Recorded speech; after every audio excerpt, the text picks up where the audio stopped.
विद्यार्थी मित्रों, तमे हजू मारी आ चेनल ने सब्सक्राइब न करी हो तो सब्सक्राइब करो और बेल आइकन पर क्लिक करो, जेथी मारा विडियोનું नोटिफिकेशन तमने सतत मळतुं रहेशे। आज आपणे chapter number 1 electric field and charge में 8 मोस्ट आईएमपी प्रश्नों जोईशुं। बोर्डनी अंदर मारा अनुभव प्रमाणे बोर्डनी अंदर आ प्रश्न वारंवार पूछाता रहे छे, जेथी तमे आ मारो विडियो अंत तक जोया राखवानो छे अने लाइक करी અને વધુને વધુ વિદ્યાર્થીને આપણે શેર કરીશું અને જેથી મને વધારે ઉત્સાહ આવે નવા નવા ચેપ્ટરનો વિડીયો હું તમને બનાવતો મોકલતો રહીશ। ચેપ્ટર 1ના આઈએમપી પ્રશ્નો। જો પહેલો પ્રશ્ન કયો છે કે કુલમ્બનો નિયમ લખી સદિશ સ્વરૂપમાં સમજાવો। આ પ્રશ્ન પણ પરીક્ષાની અંદર ઘણી વખત તમને પૂછાયેલો છે। નિયમ લખવાનો, એની સદિશ રજૂઆત કરવાની અને F21 સદિશ બરાબર -F12 સદિશ આપણે એવું સાબિત કરવાનું।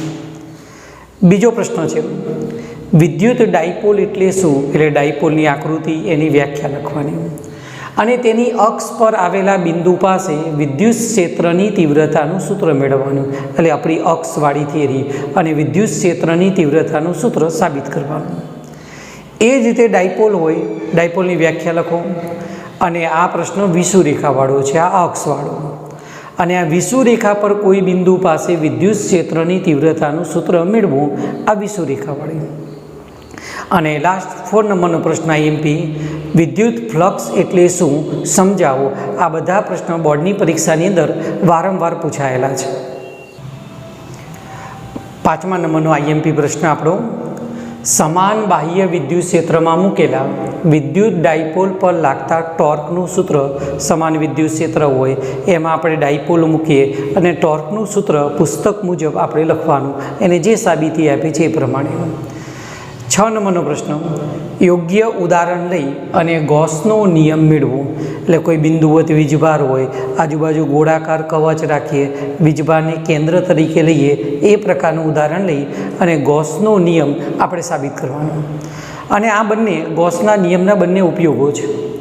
અનંત લંબાઈનું વિદ્યુતભારનું રેખીય વિતરણ હોય, એ વિતરણના કારણે કોઈ બિંદુ પાસે વિદ્યુત ક્ષેત્રની તીવ્રતાનું સૂત્ર સાબિત કરવું, આ પણ ગૌસનો 3જા નંબરનો ઉપયોગ। સમાન રીતે વિદ્યુત ભારિત ગોળાકાર કવચ હોય, એ કવચના બહારના ભાગમાં વિદ્યુત ક્ષેત્રની તીવ્રતાનું સૂત્ર મેળવવું। વિદ્યાર્થી મિત્રો, 2021ની અંદર કોઈ કોર્સની અંદર ડિલીટ હોય તો એ પ્રશ્ન આઈએમપીમાં હોય તો તમારે એ ધ્યાનમાં રાખવાનો નથી। મારો જો આ વિડીયો તમને પસંદ આવ્યો હોય તો વધુમાં વધુ લાઈક કરો, જેથી હું નવા વિડીયો બનાવું અને એનો મને ઉત્સાહ જળવાઈ રહે।